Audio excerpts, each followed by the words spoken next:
at di kitang bakterya sa hugasin. Sa New Champion Dishwashing Paste, is easy ang hugasin. Try mo. Kung di ka happy, balik ka sa dati. Champion, tapat po sa inyo.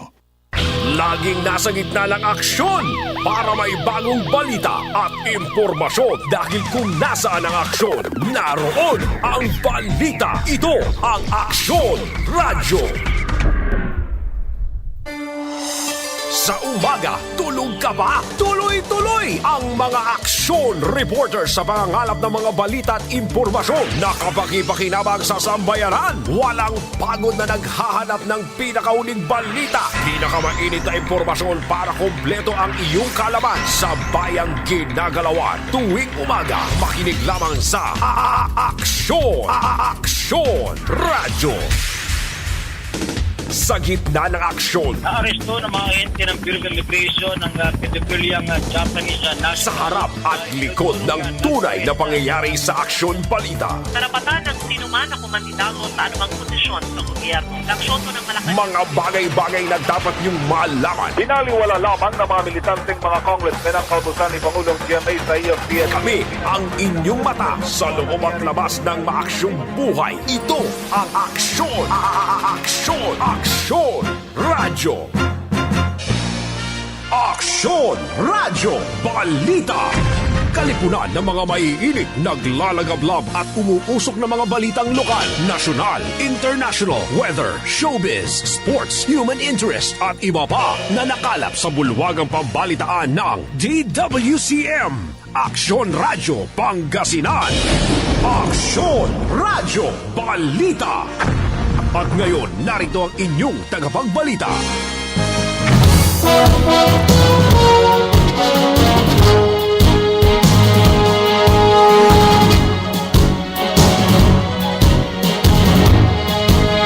Magandang mga Pilipinas, mga kaaksyon na imbang kamigat ka na kayo. May Santos Mark na mabrigas kabusara sa kinamin.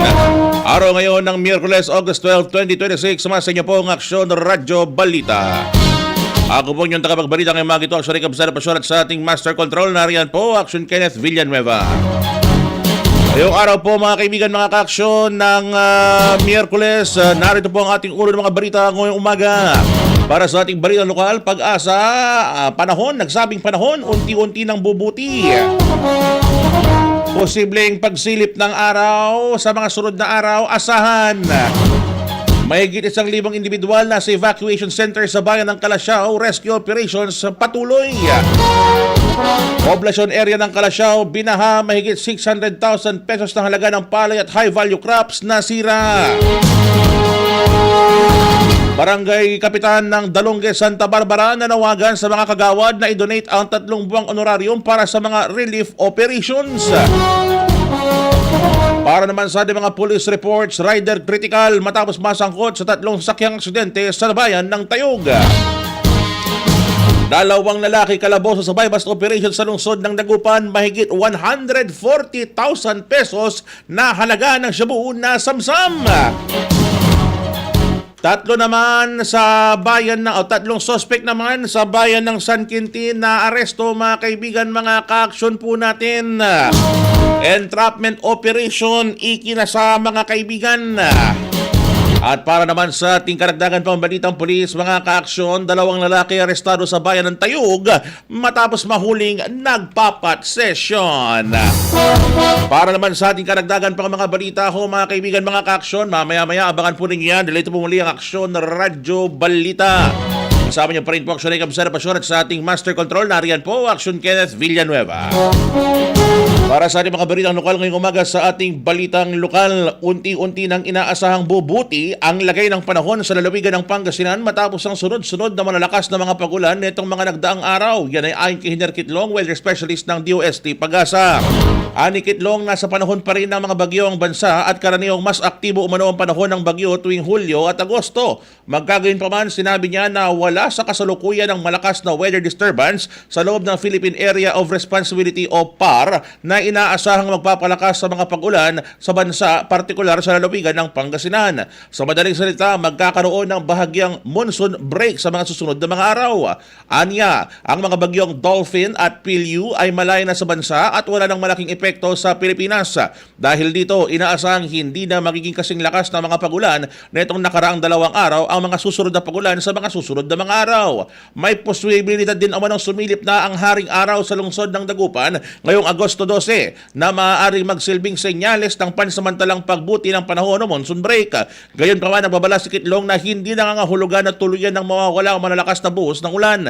Kapag sumikat ang araw, maaari umanong magkaroon ng evaporation na maaaring magdulot ng thunderstorm at panandali ang malakas na ulan karaka-raka. Partikular na binigyang pansin niya ang Dagupan, Calasiao at bayan ng Santa Barbara na anya ay nasa mga lugar na nagsisilbing catch basin o mababang lugar kung saan sumasalo at naiipon ang tubig. Samantala, malaking salik din sa pagbaha ang dami ng ulan na bumagsak sa mga karatig lugar. Batay sa rainfall reading na binanggit ni Kitlong, umabot sa 578 mm sa Dagupan na naitalang ulan, habang mas mataas naman ang naitala sa Baguio na nasa 1,428 mm. Ipinaliwanag din niya na iba ang river system ng Sinukanan River at hindi ito direktang konektado sa San Roque Dam. Samantala, ang tubig naman mula sa Agno River ang direktang kaugnayan o may direktang kaugnayan sa San Roque Dam. Ani Kitlong, maaaring matagalan bago tuloy ang humupa ang tubig sa ilang lugar dahil sa dami ng tubig na naipon sa mga river system at catch basin. Bagamat wala pang nakikitang malakas na weather disturbance sa ngayon, may posibilidad umano ng panibagong disturbance sa mga susunod na 2 hanggang 3 araw dahil may nakikitang circulation sa Pacific Ocean na maaari pang mag-progress sa isang bagyo. Sa kabila nito, sinabi ni Kitlong na ang magandang balita ay wala pang malakas ngayon na weather disturbance na inaasa magpapadala sa pag-ulan kaya't unti-unti umanong hihina ang mga pag-ulan. Patuloy pa rin ang paalala sa publiko na manatiling alerto lalo na sa mga lugar na madaling bahain habang inaantay ang tuloy ang pagbuti ng ating panahon.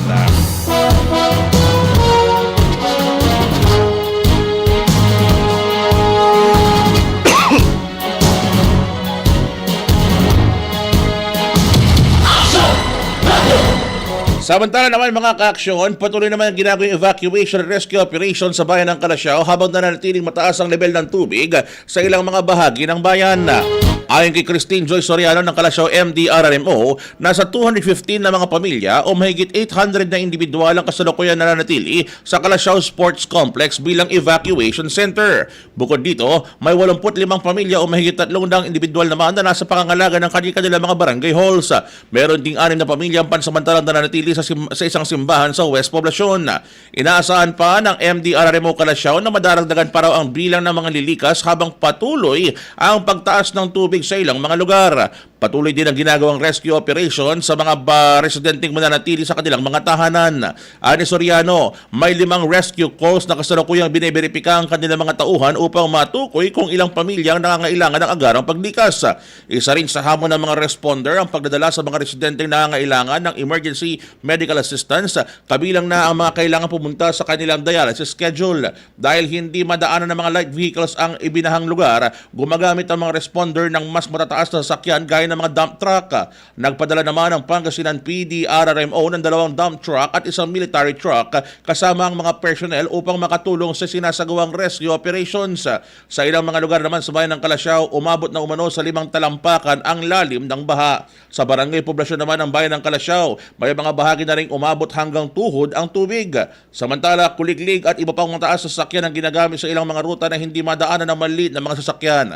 Meron ding libing transportasyon mula sa mga lokal na pamahalaan para sa mga residenteng apektado ng baha. Pinaalalahan naman ng mga residente, partikular na mga nakatira malapit sa ilog at malalalim na lugar, na huwag nang antayin tumaas pa ang tubig bago lumikas. Mahigpit ding ipinagbabawal sa mga bata ang paglalaro o paglangoy sa ilog upang maiwasan ang aksidente. Para sa mga emergency concerns at rescue requests, maaaring makipag-ugnayan sa Calasiao MDRMO sa kanilang number 0932-666-8199. Ulitin po natin, that's 0932-666-8199. Samantala naman mga ka-aksyon natin, sa bayan pa rin ho ng Calasiao, Patuloy na binabaha ang ilang bahagi ng poblasyon at Central Business District ng Calasiao dahil sa pag-apaw ng ilog, habang nagpapatuloy naman ang assessment sa lawak ng pinsala sa bayan. Ayon kay Christine Joy Soriano, mga kaaksyon ng Calasiao MDRRMO, nagsimulang bahain ang poblasyon itong araw ng Lunes at nananatili pa rin itong mataas at tubig hanggang ngayon. Hindi umano high tide ang pangunahing sanhi ng baha, kundi ang pag-apaw ng Marusay River. Ayon sa monitoring, patuloy pang tumataas ang level ng tubig sa ilog. Inaasahan naman ng MDRRMO na maaaring manatiling baha ang Central Business District sa susunod na 3 araw, depende sa magiging kondisyon ng tubig at panahon.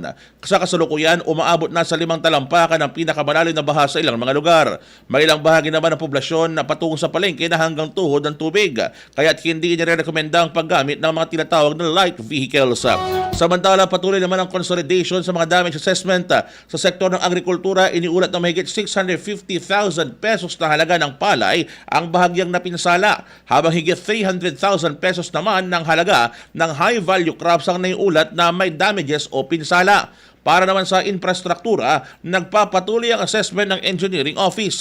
Nakikipag-ugnayan na rin ang lokal na pamahalaan sa mga district supervisor matapos makatanggap ng impormasyon hinggil sa ilang classroom na posibleng napinsala na naturang baha. Sa ngayon, wala pang rekomendasyon ng MDRRMO para ideklara ang state of calamity sa bayan ng Calasiao. Patuloy pa raw nitong tinatalakay at sinusuri ang lokal na konseho batay sa monitoring at maging resulta ng damage assessment. Samantala, ang mga vendor na naapektuhan naman ng pagbaha noong Market Day ay pansamantalang nananatili sa public plaza ng bayan.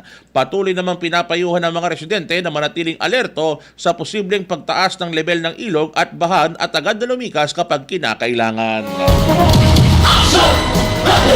Samantala naman, mga kaaksyon, mula sa bayan ng Calasiao, dumako naman tayo sa bayan ng Santa Barbara. Mga kaaksyon po natin na umabot na sa 7 pamilya o 22 individuals na nag-evacuate ang pansamantalang lumikas sa Barangay Dalonge, Santa Barbara dahil sa patuloy na pagtaas ng tubig sa kanilang lugar. Ayon kay Barangay Captain Angel Tamayo, ito umano ang unang pagkakataon na kinailangan lumikas ng mga residente ng barangay dahil sa matinding pagbaha sa naturang lugar. Sayay barangay, Bilin barangay ko, walay 22 evacuees for the first time at may inyerong ko noon 2023, 2024, 2025, matalag, manangaling, kapi pamilya, utoo, yaman evacuate natin. Medyo careful, sobra, dumayay, pan-aalaram niya danong tayo, at sayay, siyempre, alibor tayo, Sinukalan River, Marusay River. Ang nagipahayag ni Cap Angel Tamayo ng Barangay Dalonge, Santa Barbara. Aniya, maraming bahagi ng barangay ang malalim na sa tubig at tila napalibutan na ng tubig mula sa Marusay at Sinukalan Rivers. Hindi rin umano matukoy kung saan eksaktong nagmumulang malaking volume ng tubig. Kabilang sa mga posibleng pinagmumulan nito ang pag-release ng tubig o pagdali ito diretso sa kapatagan mula sa ilang mga kailugan at mini-dam ayon sa opisyal. Sa ibabagat olanti, agkulantan iner sa panlalapoy danom no jalapaklad sikat tayo tagmo ni nan-release sa San Roque ibabagada o di madpalandila di madambuklaw yung di direkta la from mountain tungo jud sa katayod kapatagan atuman kaya no sa sitwasyon ni Dalonge medyo makapoy. Ang karagdagang pahayag ni Cap Angel Tamayo ng Dalonge, Santa Barbara. Malaki rin naman ang epekto ng pagbaha sa kabuhayan ng mga residente dahil nakasalalay sa agrikultura ang malaking bahagi ng ekonomiya ng barangay. Marami na anyang taniman ang nalubog sa tubig habang nawalan naman ng trabaho ang ilang construction workers dahil sa kondisyon ng panahon. Sa kasalukuyan, mga kaaksyon na nanatili sa barangay hall ang mga evacuees at patuloy na inaasikaso ng mga lokal na opisyal. Kabilang sa kanilang tinututukan ng mga senior citizen at mga bata na nangangailangan ng karagdagang pag-aalaga habang nasa evacuation area. Patuloy namang minomonitor ng barangay ang sitwasyon habang nananatiling mataas ang tubig at pinapayuhan ng mga residente na maging alerto sa mga abiso ng mga otoridad. May kinalaman sa balitang iyan na nanawagan naman si Barangay Captain Angel Tamayo ng Barangay Dalonge, Santa Barbara sa mga miyembro ng Barangay Council ito na iboluntaryong i-donate ang kanilang natitirang 3 buwang honorarium para makatulong sa relief operations ng barangay habang patuloy na nakakaranas ng pagbaha ang kanilang mga lugar. Ani Tamayo, nais daw niyang ilaan ang honorarium para sa mga pangangailangan ng mga residenteng naapektuhan ng kalamidad, partikular na mga pamilyang nangangailangan ng pagkain at iba pang pangunahing mga uri ng pangangailangan. Aniya, 5 na sa mga kagawad ng barangay ang nagkumpirmang handang magbigay umano ng kanilang honorarium bilang donasyon, bukod pa sa mismong honorarium at sahod ni Tamayo na nais din daw niyang idonate. Binigyang diin ng kapitan na bukal sa loob ang naturang hakbang at umaasa siyang magkakaisang buong barangay council para sa kapakanan ng mga residente. Antay mo lapit pabalingit, antay mo lapit pabango. Ang ganon tayo pangyusar mo. Nung ka mo lagabayat mo na ang ubon, hindi lang na pula. Correct. Kaya sa Ipikakasik, ang Sara ay kagawad ko. Ito, tila may nakikiraan tayo ya honorarium kong ko ay September, October, November. Pangisapot. The word pangisapot. At may nunoton relief operation. Ayon pa sa barangay kapitan, mahalaga umanong gampanan ang mga halal na opisyal ng kanilang tungkulin dahil pinagkakatiwalaan sila ng mga residente. Dilinaw din ni Tamayo na hindi basta-basta maaaring gamitin ang calamity fund ng barangay para sa relief operations kung walang kaukulang deklarasyon ng munisipyo ng state of calamity. Aniya, kailangan na may declaration pa ng state of calamity ang sangguniang bayan o ang LGU bago mailabas at magamit ang naturang pondo para sa mga gastusing may kaugnayan sa kalamidad. Dahil dito, nais umano nilang maging maingat sa paggamit ng limitadong pondo ng barangay, lalo na't posibleng magpatuloy o masundan pa ng ibang weather disturbance ang kasalukuyang epekto ng habagat. Kailangan kasi tipi doon ni tampano ayan kalamidad, aya habagat at wala niya rin susublay. Dagdag pa ni Tamayo, kung may anumang problema umano sa budgeting, maaari itong pag-usapan ng mga opisyal upang maisaayos at maging organisado ang paggamit ng pondo, lalo na sa mga emergency situation. Sa kasalukuyan, tinitingnan ang posibilidad ng pagdeklara ng state of calamity habang patuloy na tinutugunan ng lokal na pamahalaan ang epekto ng pagbaha sa Barangay Dalonge at iba pa mga bayan sa bayan ng Santa Barbara. Samantala naman mga kaaksyon, isinailalim na rin sa state of calamity ang bayan ng Mangaldan simula August 11 kahapon po yan dahil sa malawakang pinsalang dulot ng bagyong Maymay at tuloy-tuloy na pagulan na pinsala naman ng southwest monsoon o ng habagat.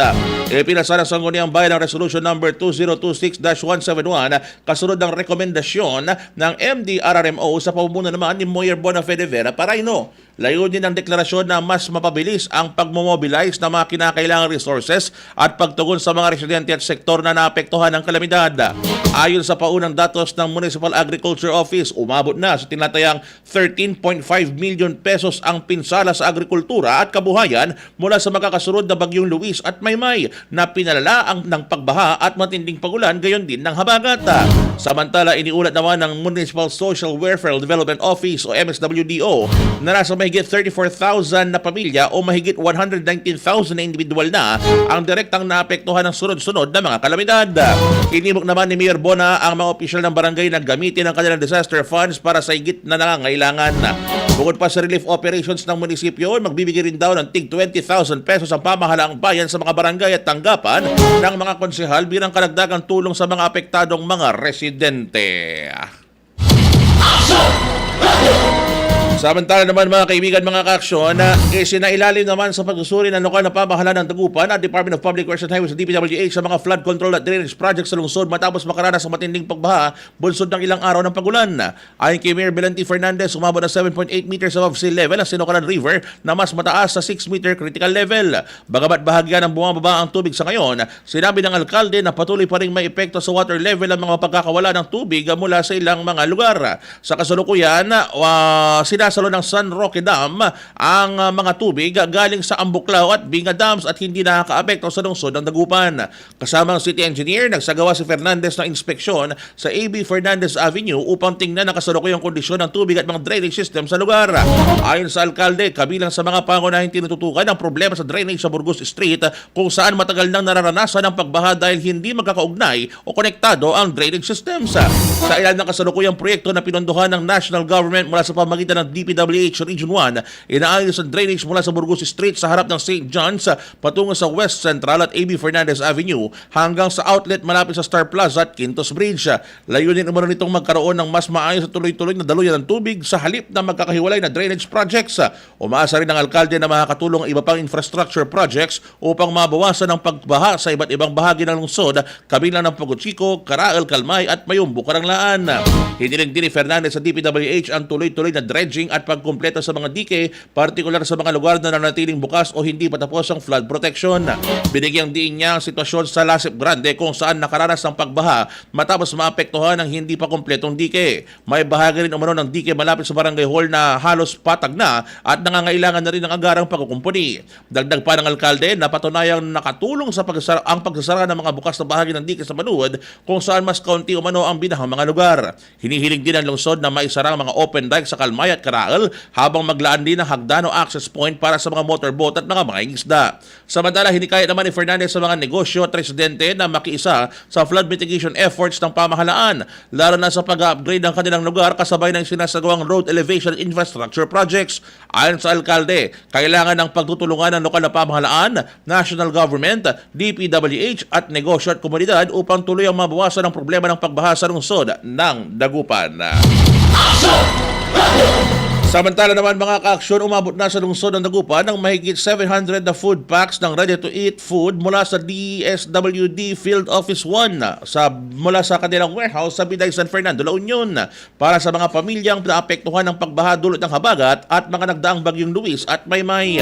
Bukod sa lungsod ng Dagupan, nakapaghatid din ng DSWD ng 16 na ready-to-eat meal, 8 hygiene kits at 8 sleeping kits sa Lingayen, Pangasinan. Bago ipamahagi sa mga benepisyaryo, sinailalim muna sa quality inspection ng mga tauhan ng DSWD ang mga relief supplies upang matiyak na maayos ang kondisyon ng mga ito at ligtas na may pamahagi sa mga apektadong mga pamilya. Nakalaan ang mga RTEF at non-food items para sa mga pamilyang pansamantalang nananatili sa mga evacuation center dahil sa patuloy na pag-ulan at pagbaha ng ilang mga lugar sa Pangasinan. Bahagi ito ng agarang augmentation support ng DSWD Field Office 1 sa mga lokal na pamahalaan na nangangailangan ng nakaragdagang relief assistance para sa mga residenteng naapektuhan ng naturang kalamidad. Patuloy naman ang naikipag-ugnayan ng DSWD sa mga lokal na pamahalaan upang matukoy ang pangangailangan ng evacuees at matiyak ng maagap na paghahatid ng tulong sa mga pamilyang nangangailangan. Samantala naman mula sa lungsod ng Dagupan, dumako tayo sa bayan ng San Nicolas. Patuloy namang minomonitor ng DRMO ng San Nicolas ang Ambayawan River dahil sa pagulan at mga bulumbunduking lugar ng Benguet na maaari magdagdag sa volume ng tubig na dumadaloy dito. Ayon kay MDRMO Officer Shalom Balolong ng San Nicolas, kasalukuyang mataas at malakas ang agos ng Ambayawan River ngunit nananatili pa itong manageable at hindi po umaabot sa alarm level. Aniya, mahalaga ng Ambayawan River system sa river system dahil isa itong major tributary ng Agno River. Tinatayang ang dami ng tubig na inilalabas ito patungo sa Agno River ay may hambing sa epekto ng pagbubukas ng isang gate ng San Roque Dam. Dahil dito, isa umunosod sa mga salik kung bakit tumataas ang level ng tubig sa Lower Agno River. At tumaas siya, I don't think na bababa I think dire-diretso pa rin yung taas niya hanggang sa masusunod na araw dahil kasalukuyan palang bumababa ang mga tubig galing bundok.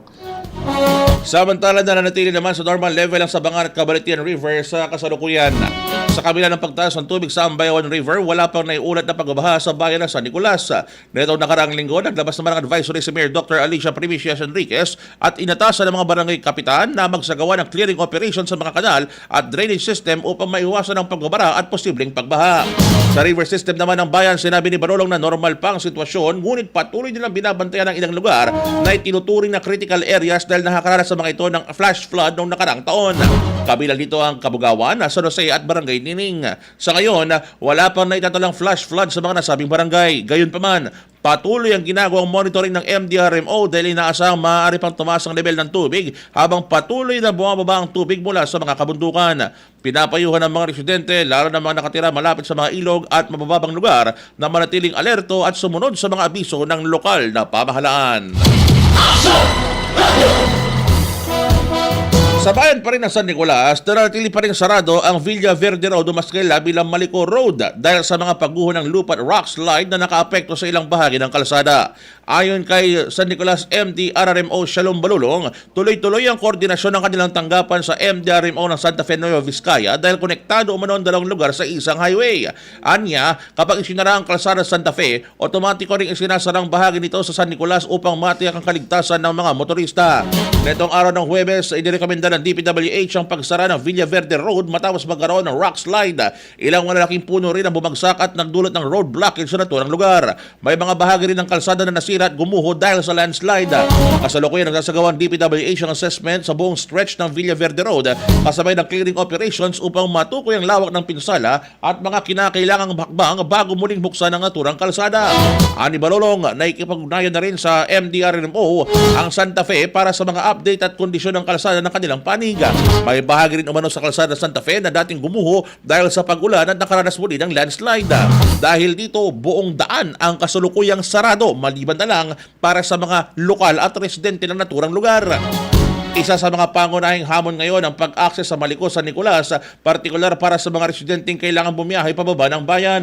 Ani Balolong, maaaring mahirapan ang mga residente sa Malico na makababa at makabalik dahil sa pagsasara ng naturang kalsada. Samantala, sinabi niyang wala namang kasalukuyang problema sa supply ng kuryente at tubig sa Malico. Ang kanilang kuryente ay konektado sa power supply mula Santa Fe habang ang tubig naman ay nagbumula sa mga bukal sa lugar. Sa ngayon, nananatili pa rin sarado ang Villa Verde Road habang patuloy ang ginagawang assessment at clearing operations ng DPWH. Pinapayuhan ng mga motorista at residente na sumunod sa mga abisong otoridad at umiwas sa naturang daan at humanap na lang ng alternatibong ruta.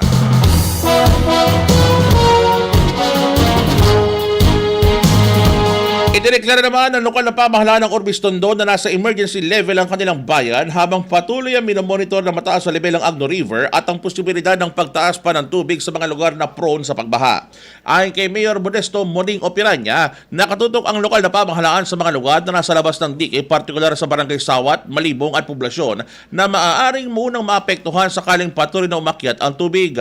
Kabilang sa mga hakbang ng munisipyo ang pagbibigay ng bangka sa Sawat upang magamit ng mga residente na kinakailangan makapunta sa palengke. May nakahanda ring bangka sa Sitio Isla sa Malibong bilang paghahanda sakaling lumala ang pagbaha doon. Dagdag pa ng alkalde, partikular na binabantayan ng 6 na barangay na itinuturing na flood prone dahil sa pagtaas ng tubig mula sa Agno River. Nasa mataas na level na rin ang Agno River sa monitoring ng lokal na pamahalaan. Isa sa mga pangunahing binabantayan ngayon ang level ng tubig ng San Roque Dam, lalo na't patuloy na bumababa ang tubig mula sa Bing at Ambuklaw Dams na maaaring dagdagan ng volume ng tubig na sinasalo ng San Roque. Ani Opiranya, inaasang magiging mas kritikal ang sitwasyon kapag umabot na sa 280 meters above sea level ang level ng San Roque Dam dahil maaari itong magresulta sa pagpapalabas nila ng tubig. Dahil dito, pinaalalahanan ng alkalde ang mga barangay captain, partikular sa mga lugar na malapit sa Agno River, na maging handa sa posibleng pag-apaw at agad na kumilos kung kinakailangang ilikas na ang mga residente sa bayan ng Orbis Tondo. Mula Orbis Tondo, dumako naman tayo sa bayan ng Binmalay.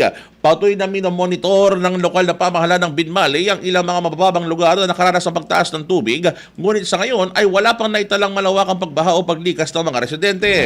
Ayon kay Mayor Pete Merera, nananatiling maayos ang kalagayan ng mga barangay sa Binmalay bagamat may ilang low-lying areas na naapektuhan ng pag-apaw ng mga krika. Kabilang sa mga lugar na minomonitor ang Lomboy at Linok, pati na ang ilang kalsada na nakaranas din ng overflow mula sa mga krika. Gayunpaman, sinabi ng alkalde na manageable pa raw ang situation at patuloy itong binabantayan ng mga responder. Wala pa umanong residenteng inililikas ngunit nakahanda ng evacuation center sakaling kailanganin ng preemptive forced evacuation. Binigyang din ni Merera na malaking tulong umano ang pagkakaalis sa mga fish cage sa ilog dahil wala nang harang sa darin ng tubig mula upstream patungo naman sa dagat. Dagdag pa ng alkalde, may kasamang putik at debris ang tubig na nagmumula sa upstream areas kaya mahalagang maging maluwag ang daluyan upang mabilis itong makalabas patungo naman sa karagatan. Sinabi samantala, nababahala naman ang ilang may-ari ng fish pond kapag nagiging maputik ang tubig sa ilog. May ilang fish pond na malapit sa ilog na nakaranas ng overflow pero maaari umanong makatulong ang maayos sa pagkakakabit ng lambat upang hindi makatakas ang mga isda. Dagdag pa ni Merera na nakaantabay ang mga responder ng bayan at patuloy na minamonitor ang naturang mga lugar na posibleng naapektuhan ng pagbaha. Inihahanda rin na lokal na pamahalaan ang posibleng ayuda at relief assistance kung kinakailangan. Bukod pa sa agaran disaster response, paghahanda ng alkalde ng isang panukalang ordinansa na tinatawag na Establishing the Binmali Integrated Disaster Preparedness and Emergency Partnership Resolution of 2026. Layunin nito magkaroon ng formal na partnership o kasunduan ng lokal na pamahalaan sa iba't ibang establishmento upang matiyak ang supply ng pangunahing pagkain at iba pang pangangailangan kapag mayroong kalamidad. Kabilang sa mga maaaring maging katuwang ang mga supermarket, grocery store, rice retailers at mga dealers, food distributors at wholesalers, bakery, meat at fish suppliers, vegetable producers, food manufacturers, public market association at iba pang mga food establishments. Ani Merera, maaari umanong gamitin ang naturang partnership bilang paraan upang magkaroon ng access ang lokal na pamahalaan sa kinakailangang supply habang inaayos ang supplemental budget para sa emergency response. Ipinaliwanag ng alkalde na mahalaga ang pagkakaroon ng malinaw na mekanismo upang legal at maayos na makakuha ng pagkain ng pamahalaan sa panahon ng sakuna.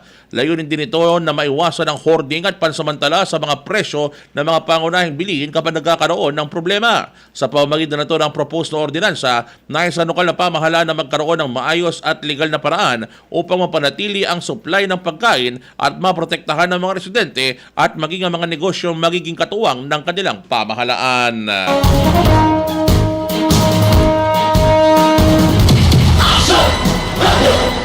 Samantala, dalawang mais na naman ang ligtas matapos na makapsize at tumaob ang kanilang bangka sa bahagi ng Umbrella Rocks Beach sa bayan ng Agno alas 9:30 ng umaga kahapon nitong Agosto 11.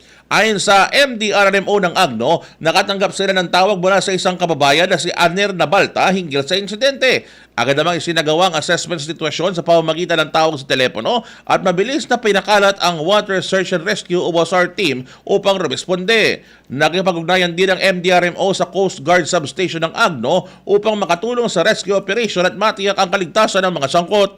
Sa kabila ng malalakas na mga pag-alon, matagumpay na nakarating sa Pampang ang dalawang mangingisda. Gayunpaman, hindi na naisalba ng buo ang kanilang bangka. Binigyang din ng DRMO ng insidente ay nagsisilbing paalaala sa kahalagahan ng kaligtasan at pag-iingat, lalo na sa mga panahong masungit ang lagay ng panahon at ng karagatan. Patuloy naman ang nananawagan ng otoridad sa publiko, lalo na sa mga mangingisda, na maging mapagmatsyag at iwasang pumalawot kung mapanganib ang kondisyon ng panahon at ng karagatan. Magbabalik po tayo mga kaibigan, mga kaaksyon ng oras alas 7:37 ng umaga. Diyan lang ho kayo. Aksyon Radyo Balita. This time check is brought to you by ACS Manufacturing Corporation, ISO certified, maker of world-class quality Pride detergent. MX3. Dito ako bilib. Pag magaling ang produkto, kahit simple ang patalastas, sapat na. Champion, tapat po sa inyo. Aksyon Radyo. Araw-araw, MX3 para extraordinary. With alpha, beta, gamma na sangkap nito. Tunay, original at natural na suplemento. With MX3, sa coffee and tea. With MX3, it's for you and me. With MX3, dito ako bilib. I am Dulce, your power singing diva. Sa MX3 capsule, dito ako bilib. Mahalagang paalala, ang MX3 capsule ay hindi gamot at hindi dapat gamiting panggamot sa anumang uri ng sakit. Tatapatin namin kayo. Sa panahon ngayon, kahit kami sa Champion, kailangan magtipid. Kaya wala muna kaming TV commercial. Sa radyo kasi pinakamura. Ang natipid namin, napunta sa pagpapagaling ng mga Champion products para mapadali ang paglalaba at dishwashing. Ang mataas na kalidad, pwedeng gawing abot kaya. Nagawa nga namin. Subukan mo na. Champion. Walang gimmick. Tapat po sa inyo. Ang kinis na niya? In fairness, nag-glow up. May budget. So solid, White Rose Papaya, wow, White Roses. White Rose Papaya, wow, White Roses. White Rose Papaya, may glow up with White Rose Papaya. Sulit ang glow up sa White Rose Papaya. May papaya, niacinamide para sa puti power times 2. Plus shea butter and tea tree oil. Glow up by the power of 2. White Rose Papaya. Kuti sulit ang glow up. Regular use helps. Results may vary. White Rose Papaya. Manufactured by ACS ISO certified world-class quality. ACS. Para di madaling masira ang ngipin ng pamilya, ngayon pa lang. Unique toothpaste for brushing every after kumain. Dahil ang unique toothpaste may Max Protect formula. Ngipin ay Max Alaga, Max Protektado pa. Helps stop cavities even before they start while keeping breath fresh with regular use. Unique toothpaste for brushing para siguraduhin ngipin ay Max Alaga, Max Protektado pa. Unique Max Alaga, Max Protectado with unique toothpaste maximum fluoride protection. Manufactured by ACS Manufacturing. ISO certified world-class quality. ACS. Nanlapo ang #1 Smart Dishwashing Paste. Ang galing-galing mo! Smart dishwashing paste ko. Pritong ulam na masebo, plato, kaldero. Tanggaling for everyday. Untan no say dishwashing paste at Smart. Walay double tanggaling formula. Tanggal galing susebo tan bakterya. Bahid para walang bahid, linis fantastic sa metal at plastic. #1 ko to! Tanggaling-galing mo! Smart dishwashing paste. Heavy duty linis sukada pahid. Smart Dishwashing Paste. Manufactured by ACS Manufacturing Corporation. ISO certified world-class quality. ACS. Ako si Jigo Manicad, broadcast journalist at news anchor. Ang balita dapat makatotohanan at patas. Ibang tunay. Sa MX3 Capsule, dito ko bilib. Goodbye to me, Masya. Hello, bright bar blue. Isang labanan yan. Bright bar blue. Pride Bar Blue with powerful stain-away enzymes. Malupit magtanggal ng dumit mancha pero di masakit sa kamay. Goodbye to me, Masya. Hello, bright bar blue.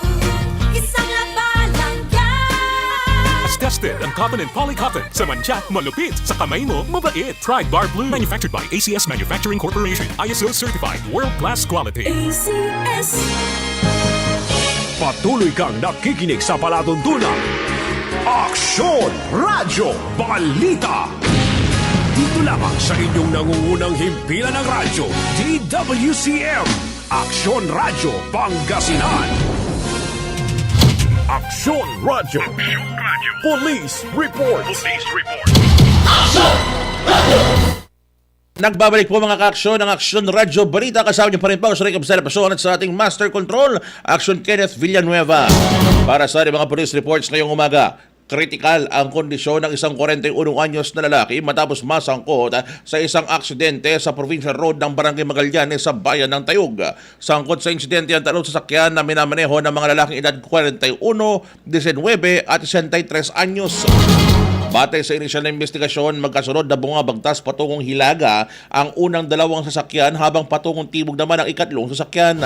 Pagdating sa lugar ng insidente, nabangga umano ng ikalawang sasakyan ang likurang bahagi ng unang sasakyan. Dahil dito, tumilapon ang 41 anyos sa driver patungong sa kabilang linya ng kalsada. Nang mga oras na yon, dumaraan naman ang ikatlong sasakyan at aksidenteng nabangga ang driver ng unang sasakyan ay pambihira. Agad namang responde ang mga tauhan ng Bureau of Fire Protection at isinugod ang biktima sa pinakamalapit na panggamutan para sa agarang medical na atensyon. Kailangan pang i-confine ang biktima at kasalukuyan nasa kritikal na kalagayan.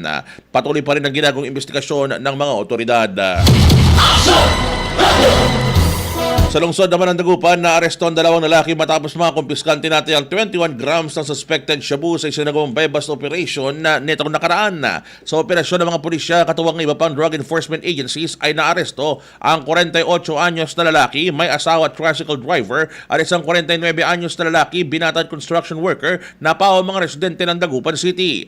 Nasamsam sa operasyon ng 21 grams ng suspected shabu na may standard drug price na tinatayang 142,000 pesos na nakalagay sa 3 heat-sealed transparent plastic sachets.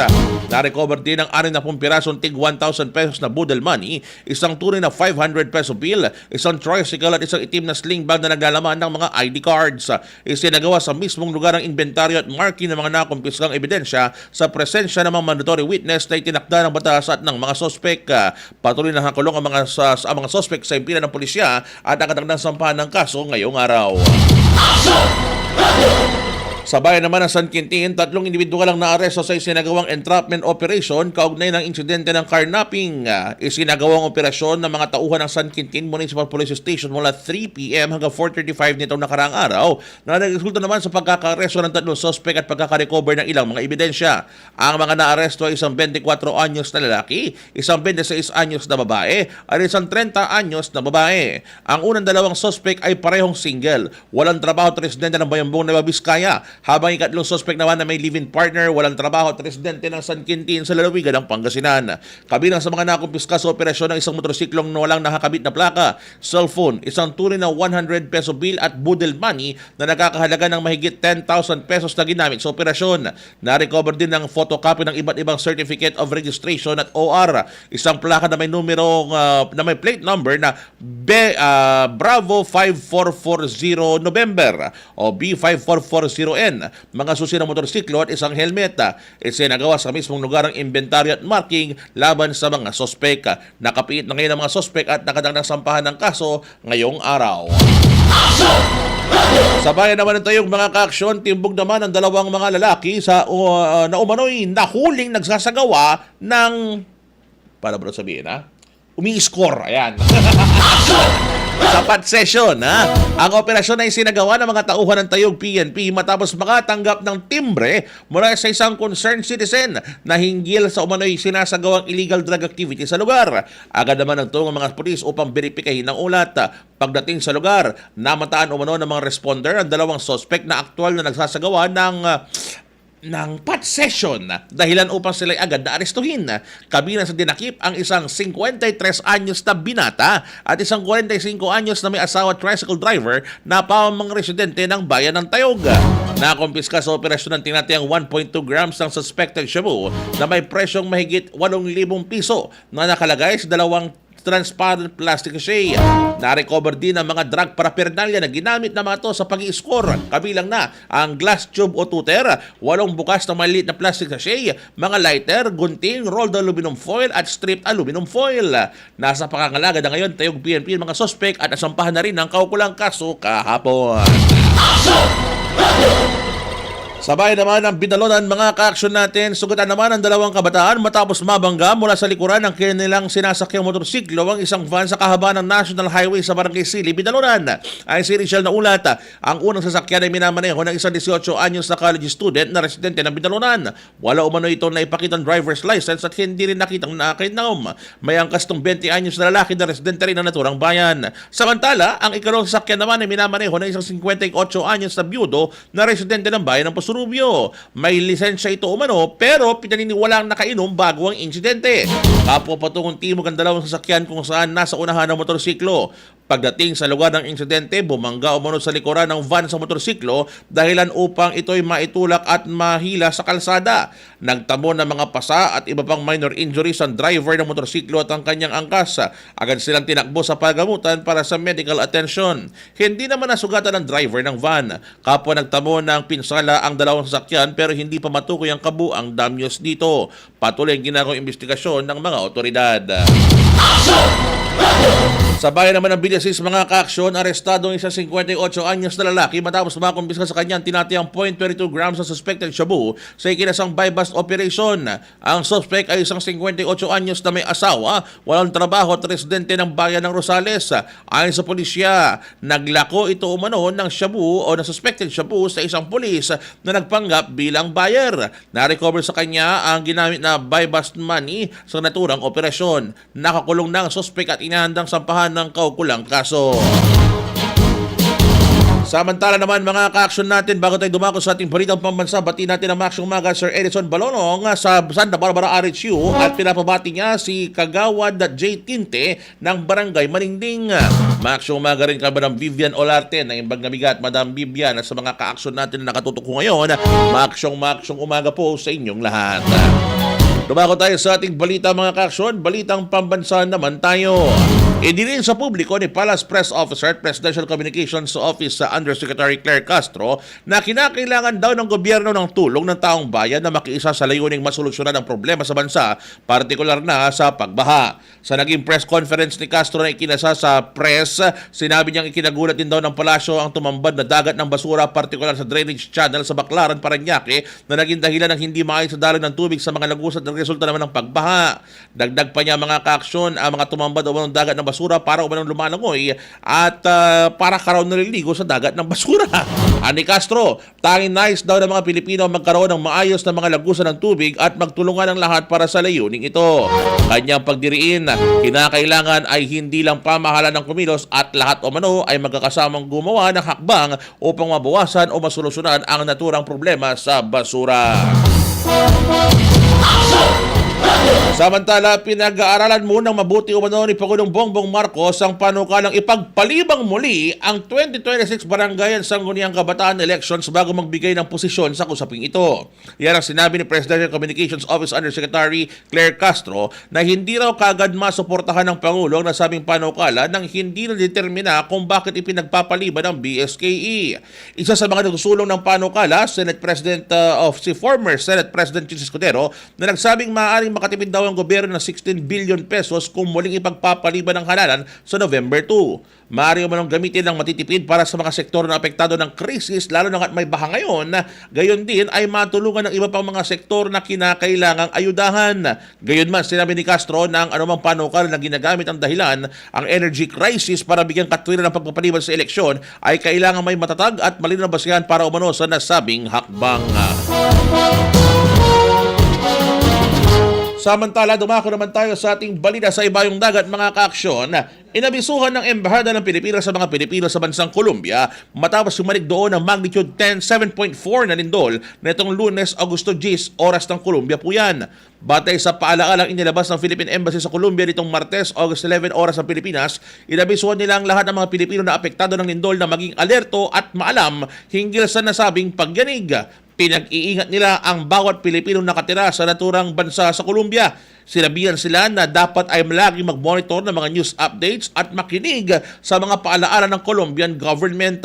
Kinakailangan daw nilang magsagawa ng list of emergency contacts at kontakin ng mga ito at ibigay sa embahada upang sila'y agad na makontak. Batay sa mga reports, umabot na sa mahigit 100 ang nasawi bunsod ng magnitude 7.4 na lindol sa Colombia. Idineklara na rin ang state of national disaster bilang tugon sa epekto ng naturang pagyanig. Aksyon Radio. Showbiz Balita. Para sa ating napakalaki at napaka-importanting balitang showbiz, gaya ng alam na ng lahat, naging intriguing to the max ang social media post ng singer at lawyer na si Jimmy Bondoc. Tila babala kasi ang Facebook sa post niya tungkol sa paparating ang masamang balita umano. Si Jimmy ay maka-Duterte na tumakbo sa pagkasenador ng 2022 elections pero ito'y nabigo. Sa kanyang FB post noon, sinabi niya na bad news is coming. Pray hard that it is not true for the good of the nation. After a few hours, deleted o burado lang nasabing post. Kaso, na-screenshot na ito at mabilis na kumalat sa social media. Walang partikular na binanggit si Jimmy kung anong bad news na yon. His post spark talks na politika-related daw iyon. Kasabay kasi nito'y ang lumutang sa social media na ulat tungkol sa pagkakadakip umano kay Senator Bato de la Rosa sa Davao. Ang sabi ng iba, ito'y tinutukoy daw ni Jimmy. Pero sinabi naman ng kanyang lawyer partner na si Atty. Israelito Torion na iba raw ang tinutukoy ni Jimmy. Ayon naman sa ibang netizen ay may hirapan na raw silang maniwala sa mga susunod na post ni Bondoc. Ano sa tingin ninyo, mga kaibigan, mga ka-action po natin? Maniniwala pa ba kayo sa post ni Jimmy Bondoc? Abangan na mga susunod na post ni Atty. Jimmy Bondoc. Aksyon Radio. Sports News. Kung ako lang naman po yan, mga kaibigan, mga ka-action po natin, ano yung pinakasikat na kanta yung Jimmy Bondoc, ha? Yung pa, di ba? Let me be the one, ayan, di ba? Let me be the one to break it up. Muling balita natin, mga ka-action, balitang pampalakasan naman. Pinagmumulta ang dating Ateneo Blue Eagles head coach si Tab Baldwin ng kabuuang 9.8 million pesos dahil sa paglabag nito sa permiso para sa mga dayuhang mga manggagawa.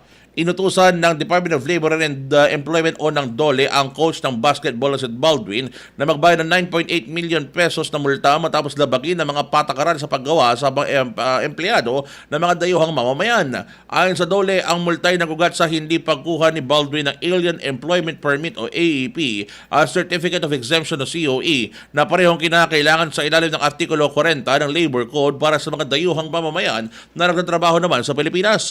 Ang Ateneo bilang employer ay pinatawan din ng 4.9 million pesos na multa dahil sa hindi pagtiyak na nasusunod ang patakaran. Sakop ng mga paglabag ng pananungkulan ni Baldwin bilang head coach ng men's basketball team ng Ateneo mula February 10 hanggang sa kanyang pagbitiw noong June 15. Nagpataw ang DOLE ng 10,000 pesos na multa araw-araw sa loob ng 490 days na nagkakahalaga ng 4.9 million pesos. Bukod pa rito, parehong pinagmulta sina Baldwin at Ateneo ng 10,000 pesos bawat isa araw-araw para sa kanilang magkahiwalay na pagkakamali sa pagkuha ng AEP. Sa desisyon nito, binigdiin ng DOLE na si Baldwin ay walang wastong AEP o COE habang natrabaho ito kaya labag sa batas ang kanyang pananatili at pagkatrabaho sa bansa. Ang kaso ay naipadala na ngayon sa Bureau of Immigration para sa posibleng paglilitis sa deportation. Sinabi ng mga abogado ng Baldwin at Ateneo na balak daw nilang hamunin ang desisyon sa pamamagitan ng kanilang mga legal na remedies. At yan po mga aksyon ng kabuuan ng mga pinakahuling balita ngayong umaga. Sumasa iyo po ang Aksyon Radyo Balita. Ako po yung nakasama kayo mga daw. Sunod kapsara pa sa ating Master Control, Aksyon Kenneth Villanueva. Maraming salamat po sa inyong lahat. Babalik na si Aksyon Pierre Bales Perez sa aking programa MIB Mga Isyu ng Bayan. Ito lamang yan sa Aksyon Radyo Pangasinan. Una sa Aksyon sa Balita, sama-sama tayo, Pilipino. Inyong napakinggan ang palatuntunang Aksyon Radyo Balita. Susunod sa ilang saglit ang mga issue ng bayan. Hotline. Dito pa rin sa inyong natatanging himpilan, DWCM. Aksyon Radyo Pangasinan. Hanggang bukas muli ng ating pagtatagpo. Maraming salamat po sa inyong pakikinig. Manila Broadcasting Company. Manila Broadcasting Company. Sa Dagupan City, kayo ay nakikinig sa Tunog ng Bayan. Aksyon Radyo. Aksyon Radyo. 1161. 1161. Ang Tunog ng Bayan ang nangunguna sa balita. Aksyon Radyo. Issue at komentaryo. Aksyon Radyo. Musika at showbiz. Aksyon Radyo. At sa serbisyo publiko. Aksyon Radyo. Ang Tunog ng Bayan. Ang nangunguna. Ang Tunog ng Bayan. Aksyon Radyo. Aksyon Radyo. 1161. 1161. Aksyon na Radyo Pangasinan, ang oras alas 7:57. Walang halong pambobola. Kalidad lang, sapat na. Champion, tapat po sa inyo. MX3. Dito ako bilib. Ang balitang ito ay hatid sa inyo ng ACS Manufacturing Corporation. ISO certified, maker of world-class quality Pride detergent. Aksyon Radyo